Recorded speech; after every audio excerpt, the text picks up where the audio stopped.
Hi everyone, this is sudhakar bogam. Welcome to sbtechtuts. ఈ వీడియోలో C language లో structure ఎలా ఇంప్లిమెంట్ చేయాలో నేను ప్రోగ్రామాటికల్ గా క్లియర్ ఎక్స్ప్లెయిన్ చేస్తాను. వీడియోని స్కిప్ చేయకుండా ఎండ్ వరకు చూడండి, మీకు ఈజీగా అనిపిస్తుంది. ఓకే, మీరు కానీ డిగ్రీస్ లో కానీ బీటెక్స్ లో కానీ ఎక్కడైనా ఇంట్రెస్ట్ వెళ్ళినప్పుడు సి లాంగ్వేజ్ లో స్ట్రక్చర్స్ గురించి క్వశ్చన్స్ అయితే అడుగుతూ ఉంటారు. ఇక స్ట్రక్చర్ కి సంబంధించిన తీరుపాటు కూడా నేను బోర్డు పైన ఎక్స్ప్లెయిన్ చేశాను. ఆ వీడియో మీరు చూసినట్లయితే మన ఛానల్ సి లాంగ్వేజ్ ప్లేలిస్ట్ లో ఉంటుంది. ఆ వీడియోస్ అయితే ఒకసారి చూడండి. ఇక్కడైతే మనం ప్రాక్టికల్ గా చూద్దాం. రఫ్ గా ఒకసారి డెఫినేషన్ చూసినట్లయితే structure is a collection of different data types which are group together and each element in C structure is called member. దాన్ని మనం స్ట్రక్చర్ మెంబర్ కూడా అనొచ్చు. మరి డిక్లరేషన్ ఎలా చేయాలంటే దానికి సింటాక్స్ ఫాలో అవ్వాలి. స్ట్రక్ట్ ట్యాగ్ నేమ్, దీన్ని మనం స్ట్రక్చర్ నేమ్ కూడా అనొచ్చు.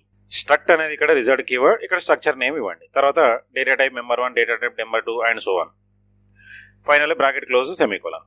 సో మొత్తానికి స్ట్రక్చర్ ఎందుకు ఇచ్చేస్తామంటే ఒక సింగిల్ వేరియబుల్ లో different types of data elements మనం స్టోర్ చేయాలన్నప్పుడు గో ఫర్ స్ట్రక్చర్.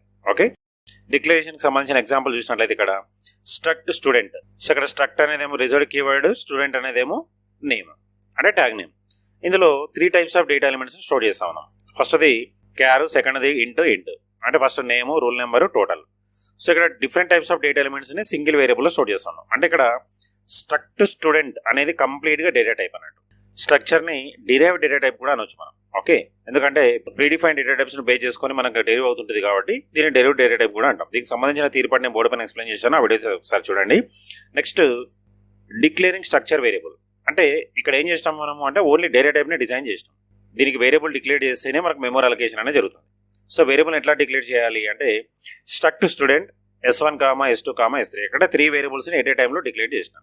అంటే ఇక్కడ స్ట్రక్ట్ స్టూడెంట్ అనేది జస్ట్ లైక్ ఏ డేటా టైప్. ఇంట్, ఫ్లోట్, క్యార్ ఎట్లయితే ఉంటుందో ఆ విధంగా మనం డేటా టైప్ రాస్తాం. ఓకే, ఇక్కడ మనం ఏ నేమ్ ఇస్తే అదే రాయాలి.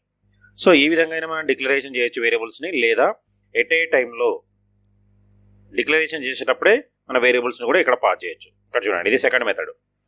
ఇక్కడ నుండి ఇక్కడ వరకేమో స్ట్రక్చర్ డేటా టైప్, దీనికి సంబంధించిన వేరియబుల్స్ ఎట్ ఏ టైంలో కూడా ఇవ్వచ్చు. ఎప్పుడైతే S1, S2, S3 అని ఇస్తామో 3 వేరియబుల్స్ సపరేట్ గా క్రియేట్ అవుతాయి. ఒక్కొక్క వేరియబుల్లో క్యార్ నేము, అట్లనే రూల్ నెంబరు, టోటల్. ఈ 3 వేరియబుల్స్ కు సంబంధించిన మెమరీ అలొకేషన్ సపరేట్ గా S1 కి, S2 కి, S3 కి జరిగిపోతుంది. ఓకే, వాటికి ఇనిషియలైజేషన్ కూడా చేయొచ్చు. ఇనిషియలైజేషన్ చేయాలంటే S1 ఈక్వల్ టు డైరెక్ట్ గా ఫస్ట్ ఆర్డర్ వైజ్ గా ఇవ్వాలి. సో ఫస్ట్ మనం నేమ్ ఇచ్చినాం కాబట్టి నేమ్ ఇవ్వండి, తర్వాత రూల్ నెంబర్, తర్వాత టోటల్. ఈ విధంగా మనం వాల్యూస్ కూడా ఇన్సర్ట్ చేయొచ్చు. ఓకే, దాన్ని మనం ఇనిషియలైజేషన్ అంటాం. దానికి సంబంధించిన ఒక చిన్న ప్రోగ్రామ్ నేను ఇక్కడ రాశాను. ఈ ప్రోగ్రామ్ నేను కాపీ చేసి దేశ్ సిలబస్ లో ఎక్స్ప్లెయిన్ చేస్తాను. కాపీ, ఫస్ట్ దేశ్ సిలబస్ ఓపెన్ చేసుకొని ఇక్కడ న్యూ సెలెక్ట్ చేసుకొని ఇక్కడ మనం పేజ్ చేద్దాం. సో దీనికి సంబంధించిన తీరుపాటు నేను బోర్డు పైన క్లియర్ ఎక్స్ప్లెయిన్ చేశాను. ఆ వీడియో మన ఛానల్ సి లాంగ్వేజ్ ప్లేలిస్ట్ లో ఉంటుంది. ఆ వీడియోస్ అయితే ఒక్కసారి చూడండి. ఇక ప్రోగ్రామ్ అబ్జర్వ్ చేసినట్లయితే ఫస్ట్ అయితే హెడర్ ఫైల్, తర్వాత structure declaration, struct student, int roll number, char name, తర్వాత ఇంటూ టోటల్. సో దీనికి మెమరీ అలొకేషన్ చేయాలన్నప్పుడు ఇక్కడ మనం వేరియబుల్ నేమ్ ఇవ్వచ్చు, లేదంటే మెయిన్ ఫంక్షన్ లో కూడా ఇవ్వచ్చు. నెక్స్ట్ వైడ్ మెయిన్, ఇక ఎగ్జిక్యూషన్ ఎక్కడ స్టార్ట్ అవుతుంది. Struct student S equal to ఇక్కడే ఇనిషియలైజేషన్ కూడా చేస్తా ఉన్నాం. ఈ విధంగా కూడా మనం ఇనిషియలైజేషన్ చేయొచ్చు డైరెక్ట్ గా. సో ఇక్కడ స్ట్రక్ట్ స్టూడెంట్ అనేది డేటా టైప్, S అనేది వేరియబుల్, దానికి వాల్యూ పాస్ చేస్తున్నాం. సో స్ట్రక్ట్ స్టూడెంట్ లో ఏమేమి ఉన్నాయి ఇక్కడ మనకు అంటే రూల్ నెంబర్ ఉంది, నేమ్ ఉంది, టోటల్ ఉంది. ఈ మూడింటికి మనం వాల్యూను పాస్ చేయాలి ఇనిషియలైజేషన్ చేసినప్పుడు. ఫస్ట్ ఆర్డర్ వైజ్ గా ఇవ్వాలి. ఫస్ట్ రూల్ నెంబర్ ఇవ్వాలి, తర్వాత నేమ్ ఇవ్వాలి, తర్వాత టోటల్ ఇవ్వాలి. ఇంకా అదే ఇక్కడ ఇచ్చినాం. ఓకే, సో ఈ విధంగా మనం డైరెక్ట్ గా ఇవ్వచ్చు, లేదంటే కీబోర్డ్ నుంచి కూడా ఇవ్వచ్చు. తర్వాత ఒక చిన్న మెసేజ్ పెట్టుకున్నాను, ప్రింట్ స్టూడెంట్ డీటెయిల్స్ అని చెప్పేసి.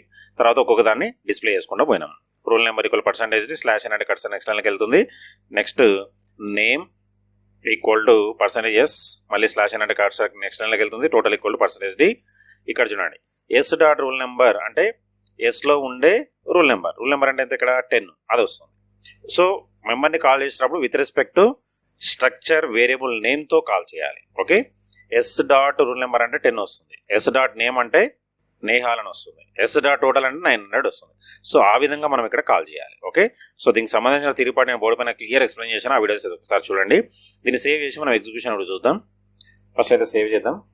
ఎగ్జాంపుల్ గా స్ట్రక్ట్ అని ఇస్తున్నాను. సి లాంగ్వేజ్ లో సేవ్ చేసుకొని కంపైల్, నో ఎర్రర్స్, రన్.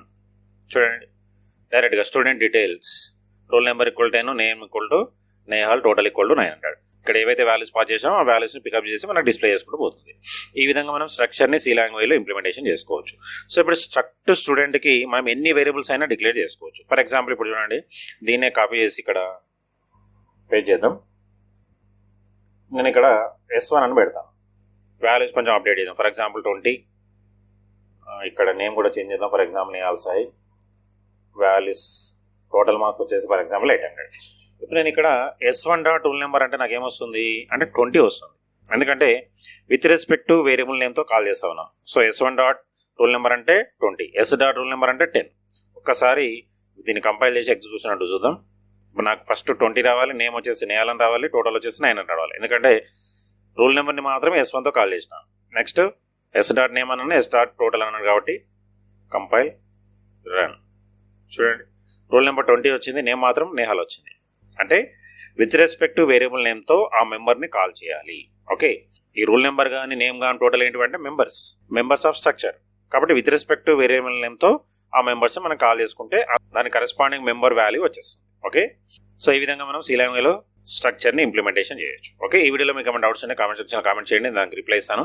అట్లనే వీడియో నేను ఫ్రెండ్స్ కూడా షేర్ చేయడం వాళ్ళకు కూడా యూస్ఫుల్ అవుతుంది. కంప్యూటర్ లాంగ్వేజ్ సంబంధించిన ఆల్ వీడియోస్ అన్ని మన ఛానల్లో ఉన్నాయి, కావాలంటే ఆ వీడియోస్ అన్ని ఒకసారి చెక్ చేయండి. సో నెక్స్ట్ వీడియో మళ్ళీ కలుద్దాం. So thanks for watching, like చేసి subscribe my channel. Thank you.